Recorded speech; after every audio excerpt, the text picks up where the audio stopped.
तो आज मैं एक ग्रामर की सेकंड क्लास लेके आया हूँ। उसमें अपन पढ़ेंगे शब्द शक्ति के बारे में। इसकी परिभाषा देखते हैं कि इसकी परिभाषा क्या है कि शब्द का अर्थ बोध कराने वाली शक्ति को क्या कहते हैं? शब्द शक्ति कहते हैं। ठीक है, कि जो कोई लाइन लिखी हो शब्द का अर्थ बोध करा देगी उसको क्या कहेंगे? शब्द शक्ति। अब ये कितने प्रकार की होती है? यह 3 प्रकार की होती है, अभिधा, लक्षणा और व्यंजना। ये तीनों प्रकार आपको याद रखने हैं। ठीक है, और ये भी पूछ सकता है आपसे एग्जाम में कि शब्द शक्ति कितने प्रकार की होती है, तो 3 प्रकार की होती है, आपको याद रखना है। अब एक एक करके देखते हैं अभिधा शब्द शक्ति के बारे में देखते हैं। इसकी परिभाषा देखते हैं। तो वह वाक्य जिनका अर्थ तथा भावार्थ समान होता है वो क्या कहलाएगी? अभिधा शब्द शक्ति कहलाती है। ठीक है, जैसे कि हिंदी एक भाषा है। पहला उदाहरण लेके आया हूँ मैं, हिंदी एक भाषा है। तो हिंदी एक भाषा ही है ना, इसका साधारण अर्थ निकल रहा है और भावार्थ भी समान। जो उसमें लिखा है वो इसका भावार्थ निकल रहा है। यह मेरा घर है, तो वो मेरा ही रहेगा ना, किसी और का रह जाएगा नहीं ना, ऐसे।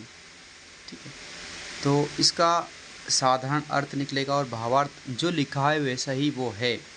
ठीक है, तो एक नोट करके लिखा है, इस पे ध्यान देना आप कि अभिधा शब्द शक्ति द्वारा उत्पन्न भावार्थ को क्या कहते हैं। ऐसा आपसे ओटी में पूछ सकता है कि अभिधा शब्द शक्ति द्वारा उत्पन्न भावार्थ कहलाते हैं।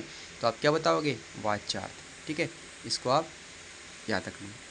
अगले देखते हैं अभिधा के बाद लक्षणा। तो लक्षणा शब्द शक्ति क्या है इसके बारे में देखेंगे। इसकी परिभाषा है वे वाक्य जिनका साधारण अर्थ तथा भावार्थ भिन्न भिन्न होते हैं उसे लक्षणा शब्द शक्ति कहते हैं। देखो इसका क्या लिखा है इसमें, जिन वाक्यों जो वाक्य रहेगा उनका अर्थ कैसा रहेगा? साधारण। जैसे राम तो बैल है, उसका भावार्थ जो पढ़ने के उपरांत निकल रहा उसका भाव क्या है, जो क्या बोल रहा है वो, उसका भावार्थ क्या है? भिन्न भिन्न।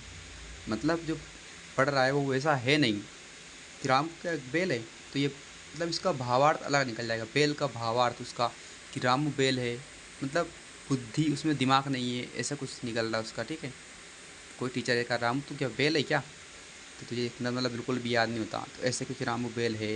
एक और दिया है मैंने उदाहरण कि मोहन गधा है, तो क्या वास्तव में वो चीज़ है नहीं, वो एक उदाहरण देकर उनकी जो भाव से बता रहे हूँ कि मोहन गधा है, तो वास्तव में वो गधा नहीं है, उसका लक्षण बता रहा है वो।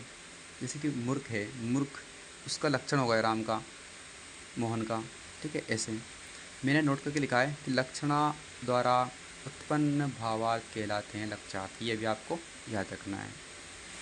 इसके बाद जैसे कि मान लो किसी लड़की की सगाई वगैरह होती है, तो वो कोई देखने आता है उसको, तो घर वाले क्या बोलते हैं कि हमारी छोरी तो गाय है, गाय।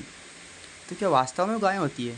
नहीं, ऐसा कुछ नहीं है, वो उसके लक्षण को बताता है। मतलब हमारी छोरी तो बिल्कुल सीधी सादी है, उनका कहने का मतलब ये होता है।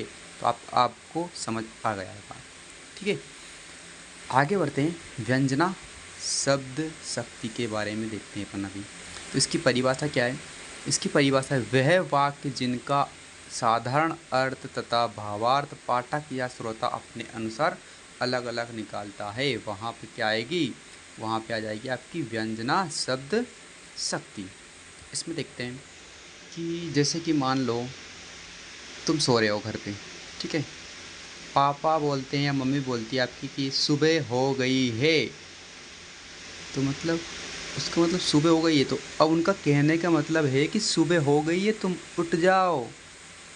ठीक है, अब ऐसे ही जैसे कि मान लो शाम हो गई, तो अब मान लो आप खेत पे काम कर रहे हो, तो पापा बोलते हैं शाम हो गई।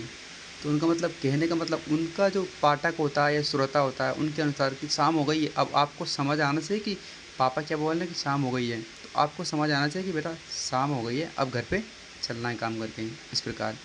तो ऐसे ही मान लो कोई सास अपनी बहू से बोलती है कि बेटी शाम हो गई है, उसका भी कहने का अर्थ अलग होता है। तो उस जो बहू है उसको समझ जाना चाहिए, श्रोता कौन हो गई? बहू। तो उसको समझ जाना चाहिए कि मम्मी क्या बोलना चाह रही है। उनकी मम्मी बोलना चाह रही है कि बेटा शाम हो गई है, अब खाना बना लो। तो इस प्रकार जैसे कि व्यंजन में क्या आएगा जिनका अर्थ साधारण निकलेगा, मगर उसका जो भावार्थ है वो पाठक या श्रोता अपने अनुसार अलग अलग निकालता है। तो वहाँ पे कौन सी आ जाएगी? व्यंजना शब्द शक्ति। तो मुझे उम्मीद है कि आपको समझ आया होगा ये। और इसमें भी मैंने नोट करके लिखा है कि व्यंजना शब्द शक्ति द्वारा उत्पन्न भावार्थ क्या कहलाएंगे? व्यंग्यार्थ कहलाएंगे। ये तीनों मैंने नोट करके लिखे हैं, आपको अच्छे से याद करना है और इनको याद रखना है, ठीक है। तो मैं कुछ क्वेश्चन भी लेके आया हूँ, उनको देखते हैं अपन, ठीक है। जैसे कि आपसे पहला क्वेश्चन कोई सा पूछेगा कि शब्द का अर्थ बोध कराने वाली शक्ति को कहते हैं, तो आप क्या बताओगे? शब्द शक्ति, ठीक है।